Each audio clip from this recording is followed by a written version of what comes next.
नमस्ते, मैं हूं जसप्रीत कौर। कोरोना केसेस काफी तेजी से कम हुए हैं, लेकिन याद रखिए कि कोरोना अभी भी है, खतरा अभी भी बना हुआ है। जरा सी लापरवाही आपके लिए भारी पड़ सकती है। इसलिए हम आपसे बार बार अपील कर रहे हैं कि आप मास्क पहनें। इसको लेकर के हमने एक कैंपेन भी शुरू किया है, #मास्क पहनो इंडिया।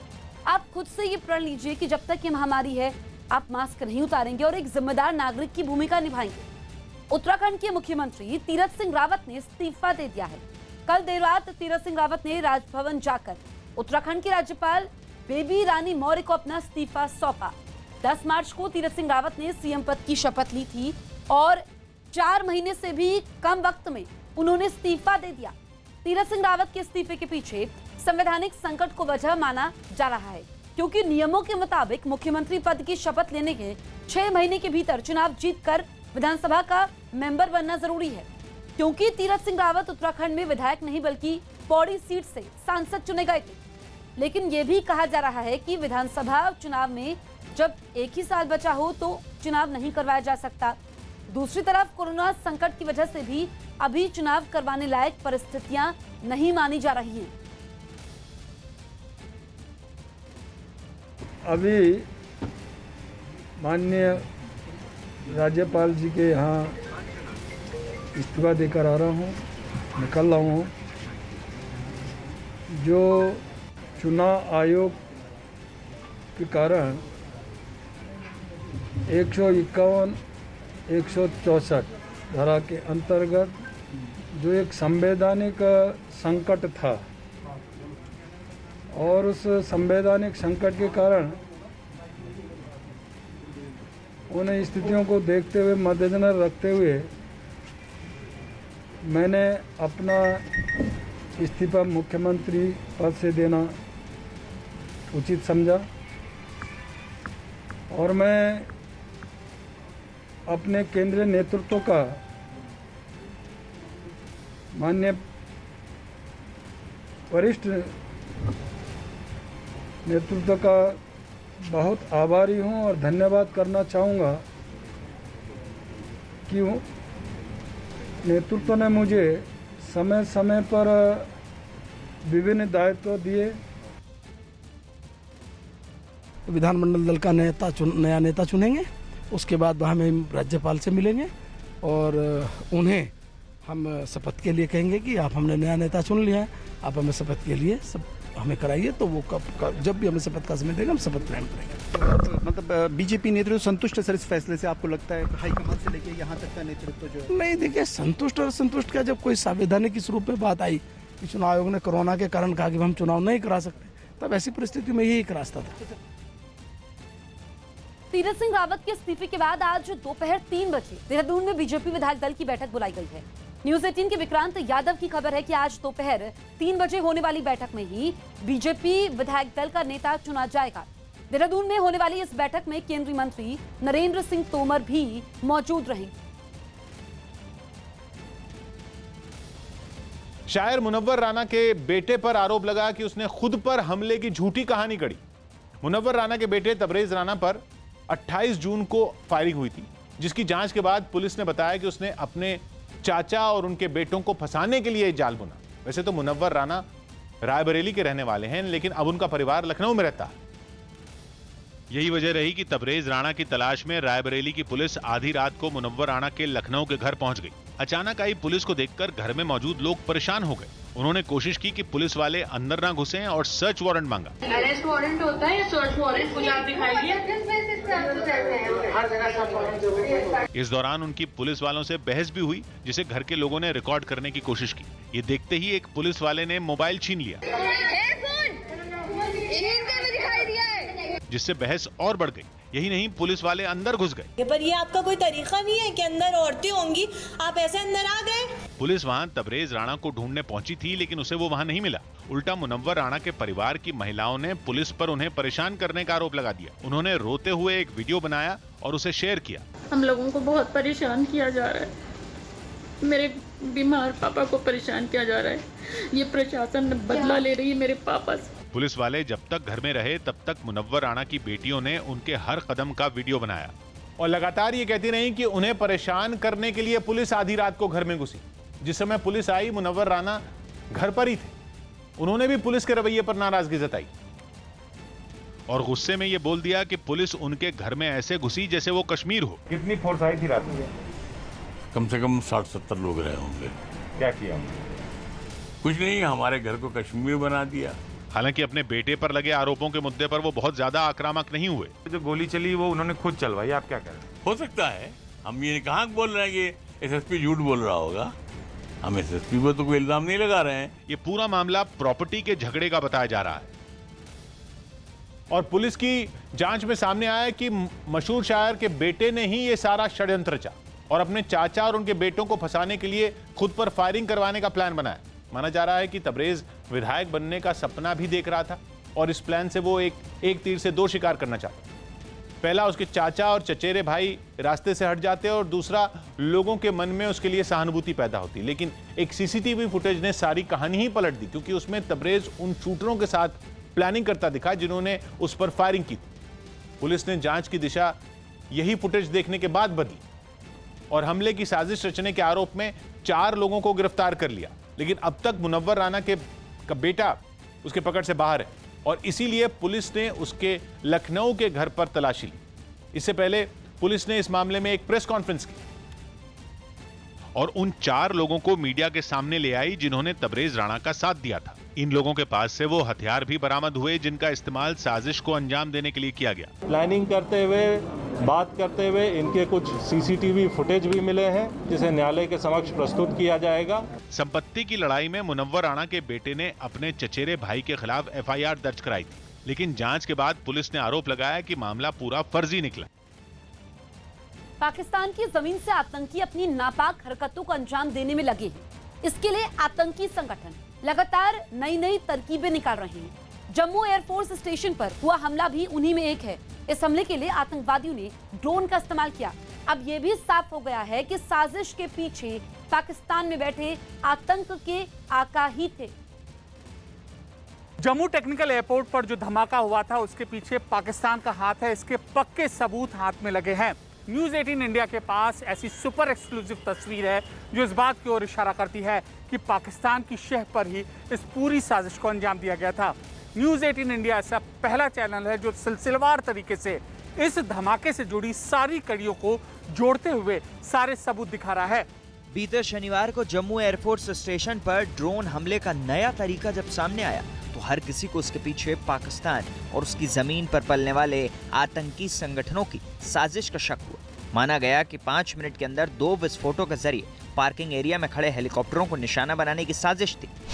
इसके बाद तमाम तरह के सवाल उठने लगे कि देश के किसी सैन्य अड्डे पर ड्रोन हमले के पीछे कौन था, ड्रोन अटैक की साजिश का मास्टरमाइंड कौन था। इन्हीं सवालों का जवाब तलाशने के लिए देश भर की सुरक्षा एजेंसियां हरकत में आ गई। एनआईए ने ड्रोन हमले को आतंकी हमला मानकर जांच शुरू कर दी। न्यूज़ 18 ने भी इस हमले की पड़ताल शुरू की। इस पड़ताल के दौरान जब न्यूज़ 18 के हाथ विस्फोटक की तस्वीरें लगी तो कई सवालों के जवाब मिलते चले गए। आप अपने टीवी स्क्रीन पर जो तस्वीर देख रहे हैं वो विस्फोट के बाद मौके पर मिले बम के टुकड़े हैं। जांच एजेंसी ने बम के ऐसे टुकड़ों की बारीकी से जांच की। जांच में पता चला कि विस्फोट मेटल के खोल में भरे हुए थे। इनमें भरे विस्फोटकों में जो मेटल के टुकड़े थे उनके साइज बराबर थे और ये बेहद नुकीले थे। बॉल बेयरिंग की तरह दिखने वाले इन टुकड़ों को बेहद खास विस्फोटक यूनिट में बारूद के साथ मिलाकर तैयार किया जाता है। इसका मकसद ज्यादा से ज्यादा नुकसान पहुंचाना है। मौका वारदात से जो चीजें मिली वह आम नहीं थी, लिहाजा जांच एजेंसियों ने अपनी तफ्तीश आगे बढ़ाई तो हैरान करने वाली जानकारी सामने आई। तफ्तीश के मुताबिक ये जो एक्सप्लोजिव तैयार किए गए थे पाकिस्तान की ऑर्डिनेंस फैक्ट्री से तैयार किए गए थे। मौके पर मिले सबूत इस बात की ओर इशारा कर रहे थे। खुफिया एजेंसियों के दावे को मानने की पुख्ता वजह है। एनआईए को विस्फोटों की जांच में आरडीएक्स होने के सबूत मिले हैं। जानकारी के मुताबिक धमाके में करीब 3 किलो आरडीएक्स का इस्तेमाल हुआ था, जिनको 2 बराबर हिस्सों में बांटा गया और 2 अलग अलग ड्रोन में फिट किया गया। यानी हर ड्रोन में 1.5 किलो आरडीएक्स रखा गया था। जिस तरह इस हमले के बाद भी पाकिस्तान की तरफ से ड्रोन आते देखे जा रहे हैं, उससे अंदाजा लगाया जा सकता है कि भारत में हमले के लिए आरडीएक्स कहां से आया होगा। फिर इंडिकेशंस हैं कि लश्कर तौबा का इसमें हाथ शामिल है, क्योंकि लश्कर तौबा लगभग दर्जन से ज़्यादा गतिविधियां इस तरह की पहले कर चुकी हैं, जिसमें वेपन ड्रॉपिंग के केसेस भी हैं, आईडी भी जहां पर ड्रॉप करने के केस हैं। जांच एजेंसियों के सूत्रों के मुताबिक इन टुकड़ों की तफ्तीश में पता चला है कि विस्फोटकों को ऑर्डिनेंस फैक्ट्री में ही तैयार किया गया था, जिनकी सप्लाई सिर्फ सेना, अर्धसैनिक बल और पुलिस को की जाती है। हमले में आधुनिक किस्म के विस्फोटक का इस्तेमाल किया गया। धमाकों में इस्तेमाल किए गए विस्फोटकों के शुरुआती आकलन के मुताबिक ये आर्मी एक्सप्लोजिव है और विदेश में ही इसके मिश्रण को तैयार किया गया, इसलिए शक की सुई सबसे पहले पाकिस्तान की ओर ही जा रही है और माना जा रहा है कि पाकिस्तानी सेना ने ये विस्फोटक तैयार किया। ये जो एक्सप्लोजिव डिवाइस बनाई गई थी, ये एक्सप्लोजिव डिवाइस किसी फैक्ट्री में बनी है और ये वही फैक्ट्री बना सकती है जो आमतौर पर ज़्यादा करके अगर हमने साउथ एशिया का सीन देखा है तो ये गवर्नमेंट फैक्ट्रीज होती हैं। तो हो सकता है कि इस प्रकार का जो ये जो एक्सप्लोजिव बनी है ये पाकिस्तान की किसी ऑर्डिनेंस फैक्ट्री में बनी होगी। धमाके की जगह से जो उपकरण बरामद हुए हैं, जो अवशेष बरामद हुए हैं, उनको आगे के मेटलर्जी टेस्ट के लिए भेजा गया है ताकि पता चल सके कि कौन कौन से सब्सटेंस का इस्तेमाल हुआ था धमाके में। ये इस बात की ओर भी इशारा करता है कि कितनी सुनियोजित तरीके से विदेशी पैटर्न पर यह साजिश रची गई थी। बहरहाल साजिशकर्ता कौन कौन थे, ये एक बड़ा सवाल है। भीषण गर्मी की मार झेल रहे कनाडा के ब्रिटिश कोलंबिया से रोंगटे खड़े कर देने वाली कुछ तस्वीरें सामने आई, जहां जंगल में लगी आग ने वहां के कई मकानों को जलाकर राख कर दिया। खतरे को देखते हुए आसपास के करीब 300 से भी ज्यादा घरों को खाली करवा लिया गया।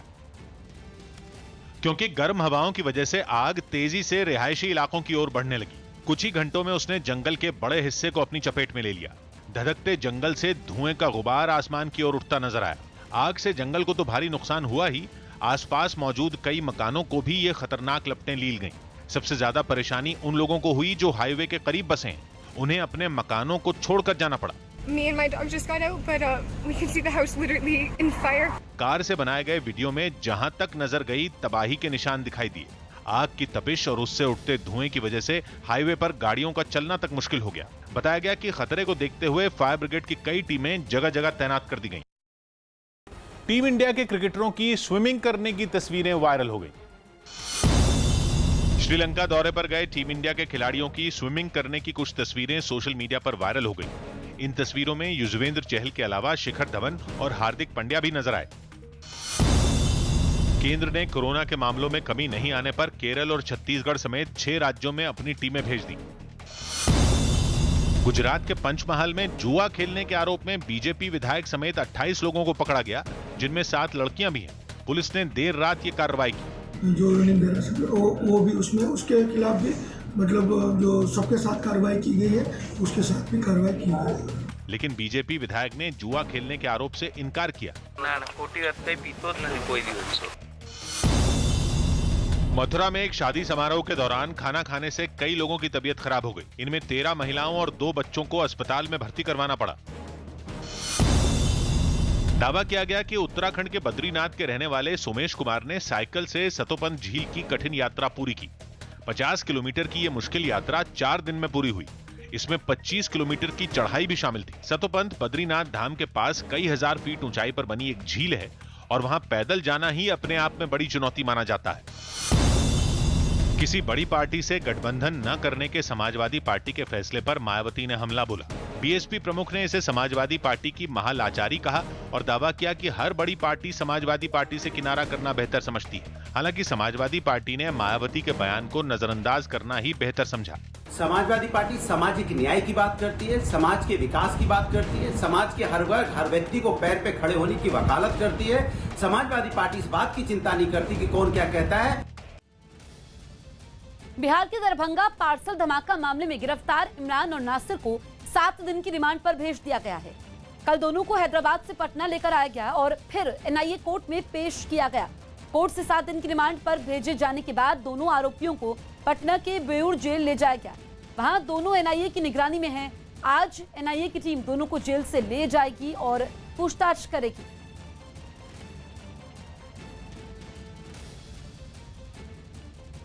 पाकिस्तान की जमीन से सिर्फ भारत में ही आतंकी गतिविधियों को अंजाम नहीं दिया जा रहा है, बल्कि वो इस्लामाबाद में भारतीय उच्चायोग की जासूसी भी करवा रहा है।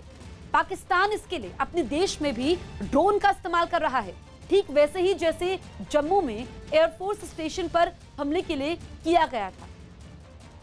पाकिस्तान अपनी राजधानी इस्लामाबाद में भारतीय उच्चायोग की जासूसी करा रहा है। खबर है कि 26 जून की रात को इस्लामाबाद के भारतीय उच्चायोग में ड्रोन देखा गया था। भारतीय उच्चायोग में मंडराता हुआ ड्रोन खतरे की घंटी था, क्योंकि 26 जून की रात को ही करीब 2 बजे जम्मू के एयरफोर्स बेस पर ड्रोन से धमाके किए गए, जिसमें एक इमारत को नुकसान हुआ और 2 जवान घायल हुए।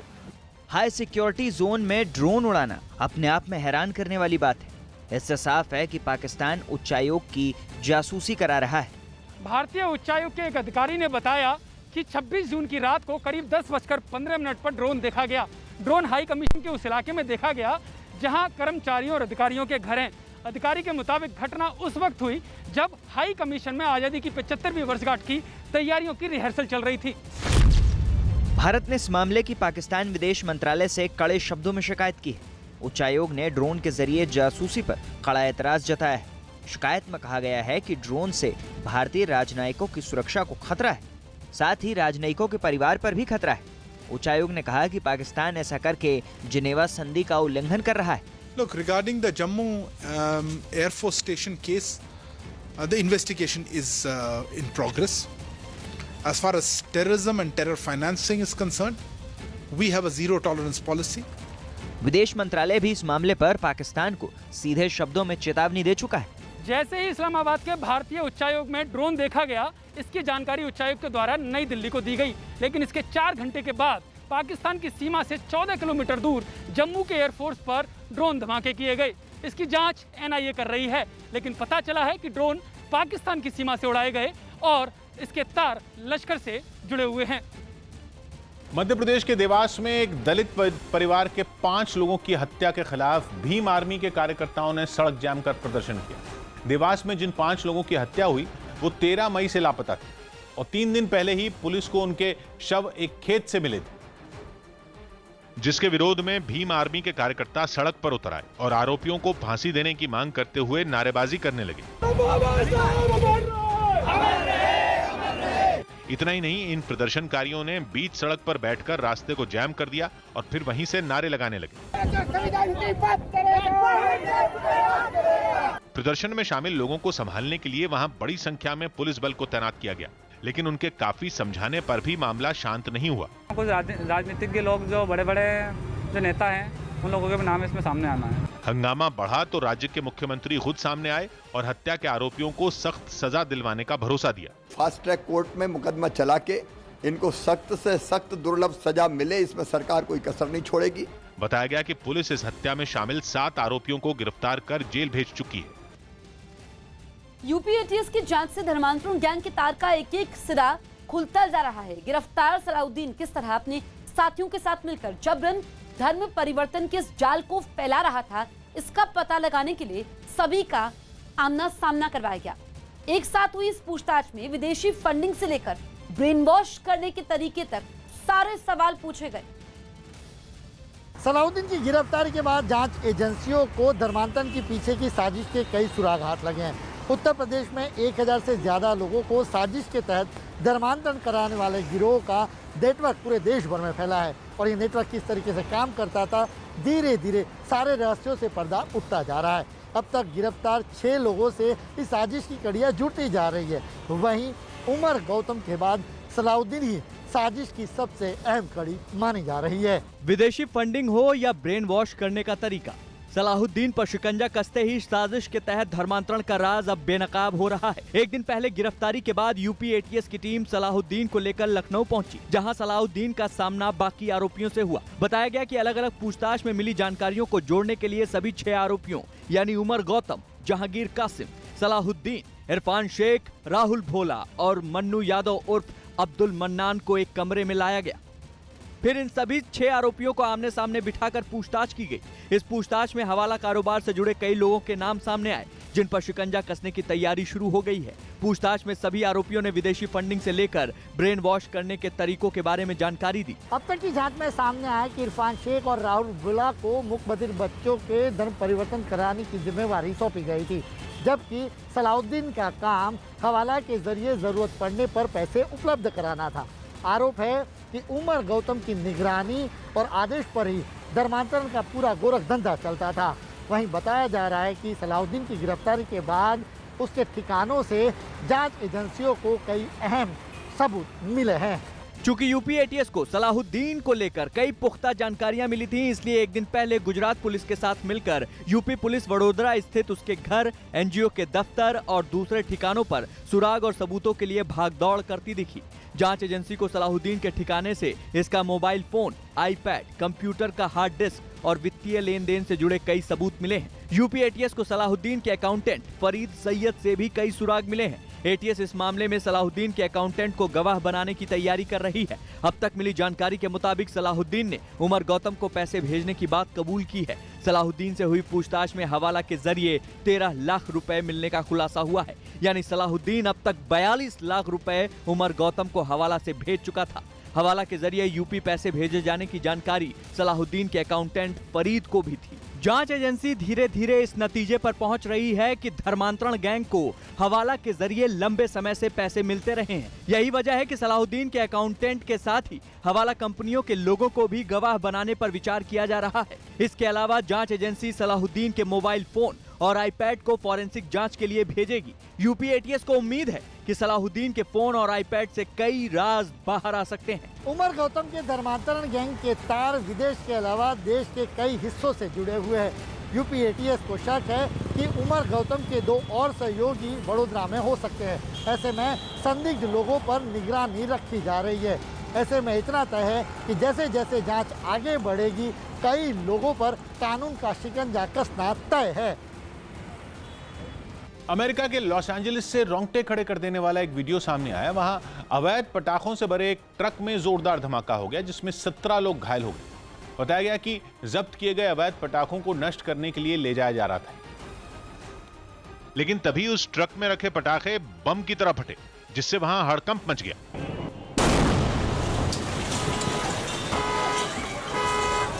इस पूरी घटना की जो तस्वीर सामने आई, उसमें वो ट्रक एक रिहायशी इलाके में बीच सड़क पर खड़ा दिखा।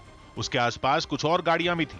इससे पहले कि कोई कुछ समझ पाता, उसमें एक जोरदार ब्लास्ट हुआ, जिससे पूरा इलाका थर्रा उठा।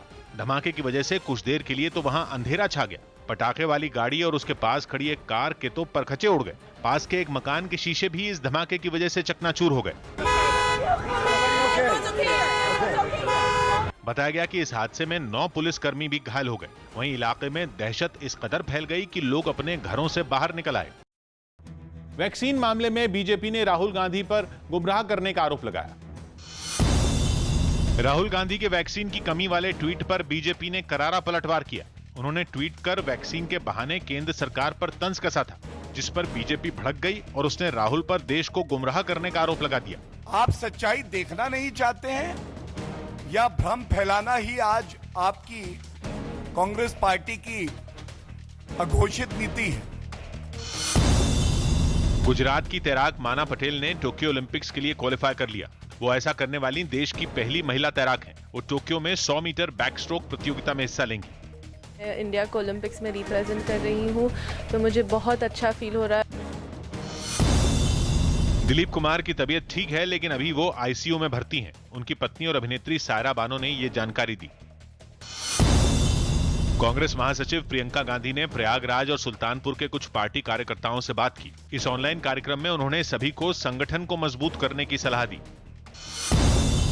विंबलडन में सानिया मिर्जा और रोहन बोपन्ना की जोड़ी ने मिक्स डबल्स के पहले दौर में जीत हासिल कर ली। दोनों ने अपने ही देश के रामकुमार रामनाथन और अंकिता रैना को 6-2 और 7-6 से हराया। मध्य प्रदेश के पूर्व पीडब्ल्यूडी मंत्री और कांग्रेस नेता सज्जन सिंह वर्मा पर पुलिस ने केस दर्ज कर लिया। उन्होंने बुदनी इलाके में सीप नदी पर बने एक पुल का उद्घाटन कर दिया था। दावा है कि इसी पुल की अभी फाइनल टेस्टिंग भी नहीं हुई थी। इसी पुल का कुछ दिनों बाद सीएम शिवराज सिंह चौहान उद्घाटन करने वाले थे। सज्जन वर्मा पे 10 FIR कर देना, पर हमारे जनहित के काम रुकेंगे नहीं।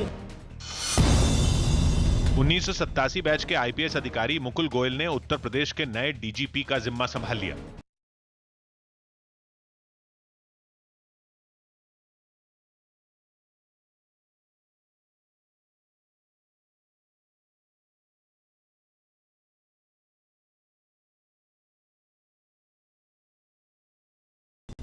पश्चिम बंगाल विधानसभा के मॉनसून